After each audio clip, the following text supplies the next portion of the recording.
Jumpa kembali di pembelajaran ke-7 simulasi jaringan dengan JNS3. Nah, kali ini kita akan membahas tentang IP statik dan juga IP dinamik. Apa perbedaan di antaranya, ya? Oke, yang pertama, IP statik itu adalah IP yang statis, ya, tetap. Jadi ini yang kita ketikkan selama ini secara manual, ya, seperti 192.168.0.100 dan seterusnya. Jadi kita mengisikan IP address-nya itu secara manual.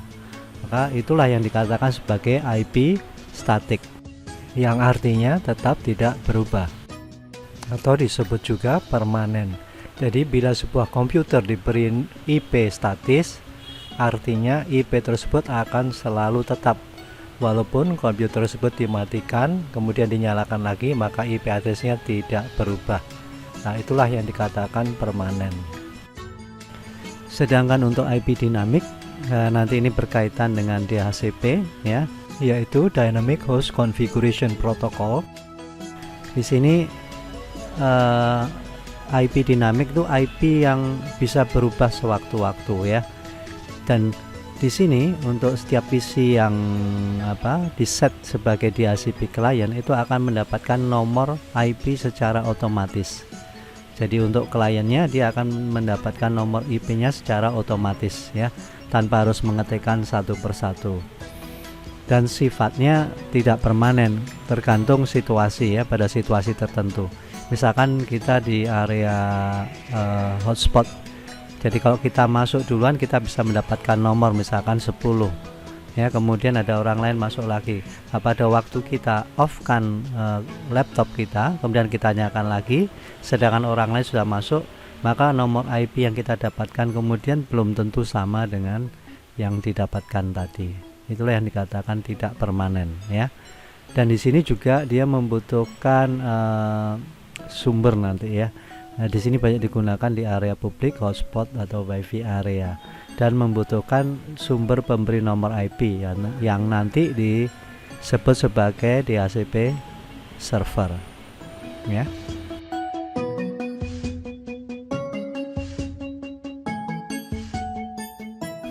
Nah, pada pembelajaran sebelumnya kita sudah membuat topologi seperti ini, di mana dihubungkan dengan cloud, ya, untuk nanti MikroTik dapat diakses dengan Winbox.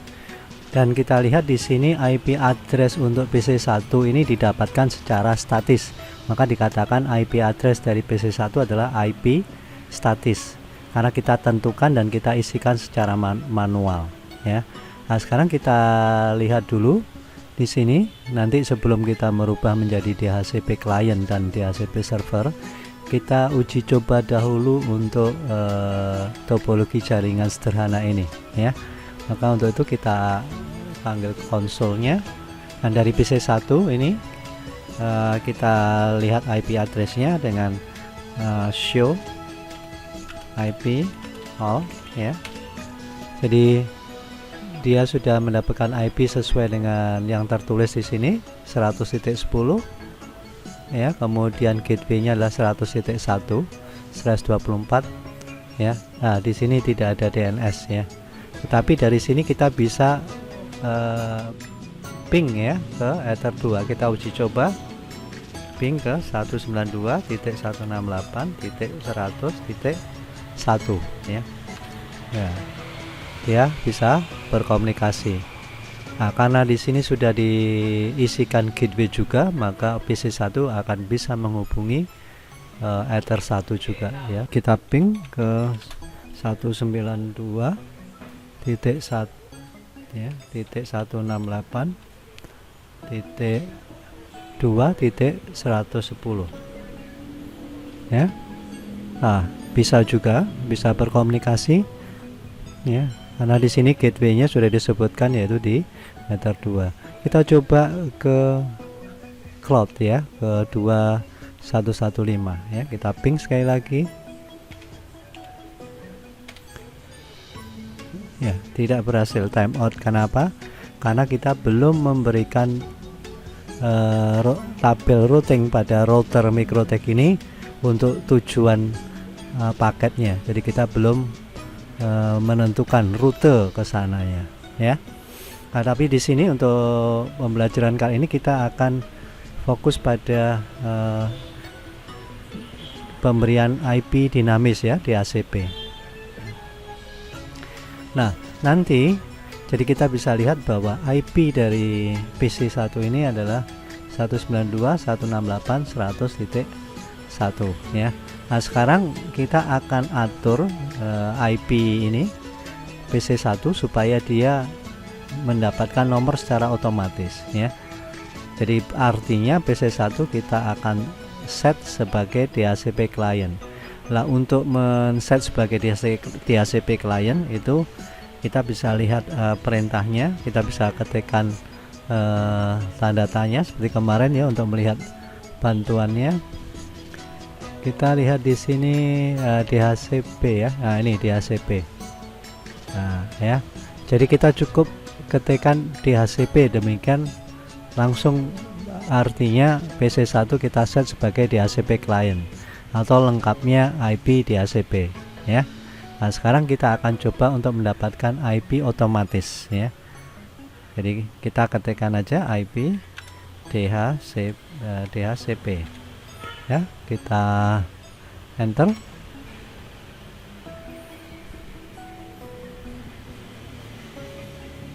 Nah, kita tunggu prosesnya, dia masih mencari siapakah yang memberikan nomor IP.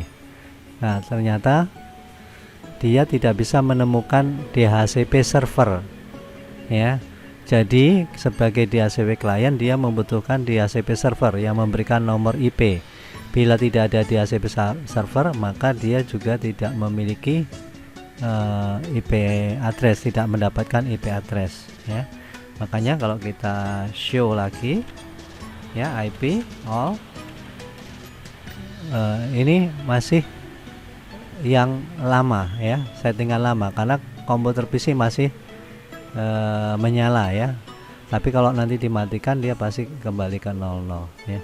Nah, sekarang kita akan set MikroTik pada Ether 2 ini sebagai DHCP server supaya dia mendapat nomor ya.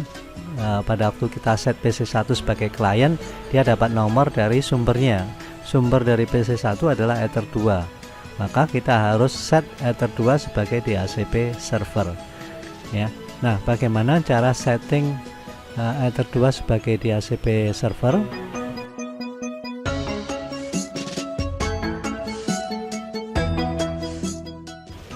Nah, di sini kita akan mengakses Winbox ya. Di sini kita tutup dulu. Kita tahu bahwa di Ether 2 ini IP address Ether 2 adalah IP statik ya, karena kita berikan secara manual. Nah, sekarang bagaimana caranya menggunakan IP Ether 2 yang statik ini kita set dia sebagai DHCP server ya. Jadi caranya untuk men-setting Ether 2 sebagai DHCP server adalah dengan ini, kita tutup dulu dengan IP, klik pada IP, kemudian DHCP server ya. Di sini ada client, ada relay, ada server. Kita pilih server. Nah, maka akan muncul kotak dialog berikutnya yaitu DHCP server. Nah, sekarang kita tinggal klik pada DHCP setup. Nah, nanti kita akan dipandu ya cara mengisikan parameter-parameter untuk mengatur Ether 2 sebagai DHCP server. Kita klik DHCP setup. Di sini kita akan dipandu interface-nya siapa yang mau dijadikan sebagai DHCP server. Kita tahu adalah Ether 2. Maka di sini kita harus set ke Ether 2 ya. Kemudian kita next. Nah, pada waktu di next otomatis dia akan memberikan nomor jaringan dari Ether 2. Karena kita sudah berikan nomor ini, maka nomor jaringan Ether 2 adalah karena ini kelas C 192.168.100.0. Nah, di sini dia sudah sebutkan .0/24 sama ya. Oke, ini sudah betul juga. Kemudian kita next. Nah, di sini gateway-nya siapa? Nah, gateway-nya adalah otomatis ya Ether 2 nya sendiri ya, yaitu nomor IP-nya 100.1 di sini ya. Nah, kemudian kita next lagi. Nah, di sini ditanya, kita akan memberikan IP address itu yang akan dipancarkan, diberikan kepada klien itu dari nomor berapa ke berapa. Kita bisa membatasi nomor yang diberikan, area nomor yang diberikan ini, jadi jangka nomor IP yang diberikan dari berapa ke berapa. Itu nanti yang disebut sebagai pool address, IP pool address ya. Nah, sekarang misalkan saya ingin memberikan nomor misalkan mulai dari 10 ya, di sini 2 saya ganti 10 sampai misalkan 15 ya. Nah, 15 saja kita batasi ya. Nah, setelah itu kita next ya. Nah, di sini kita ditanya untuk DNS-nya, kita next saja karena sudah terisi secara otomatis. Oke, kemudian list time ini berapa lama kita akan terhubung dengan IP yang diberikan ini, kita next saja untuk defaultnya ya. Kemudian nah, setelah berhasil maka ada pesan setup has completed successfully, jadi sudah berhasil. Nah, kalau sudah berhasil nanti ini sebagai DHCP server, maka di PC1 kita bisa ketikkan IP DHCP ya. Tolong perhatikan di sini IP sebelumnya adalah 100.10 ya. Nah, sekarang kita ketik enter, maka dia akan mencari nomor yang diberikan. Jadi tadi nomor berapa? 10 sampai 15 dapatnya ya. Nah, sekarang perhatikan di sini untuk IP address PC1 sudah mendapatkan nomor 15 ya. Gateway-nya adalah nomor 100.1 sama ya. Nah, kita bisa juga lihat di sini nanti ya dengan show IP all ya, apa saja yang dia dapatkan. Nah, di sini semua didapatkan sampai ke DNS-nya. Jadi lengkap ya. Nah, dengan lengkap begini kita masih bisa ping ke yang lain. Misalkan tadi ping ke Ether 1 ya. Jadi kita bisa ping Ether 1 itu 110. Ya, tetap bisa ya. Nah, jadi untuk IP dinamis sudah didapatkan PC1 ya, karena dia diset sebagai DHCP client, dan Ether 2 diset sebagai DHCP server. Jadi nomornya nanti yang didapat hanya sampai antara 10 sampai 15. Nah, sekarang kita akan coba ya, kita akan coba untuk kita off kan untuk yang ini, yang PC ya. Kita stop dulu PC-nya, kemudian kita nyalakan lagi start ya. Kemudian kita buka konsolnya lagi ya. Di sini kita reconnect ya. Kita mau lihat dia dapat nomor berapa ya, kita show IP all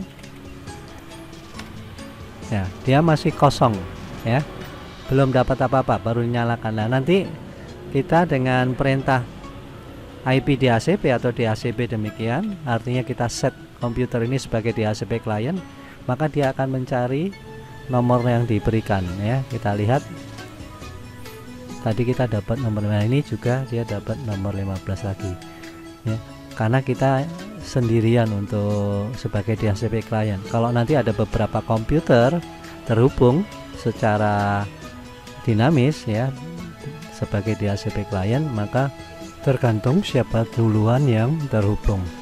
Oke, baik, kita akan lanjutkan pembelajaran kita ke video tutorial berikutnya. Sampai jumpa.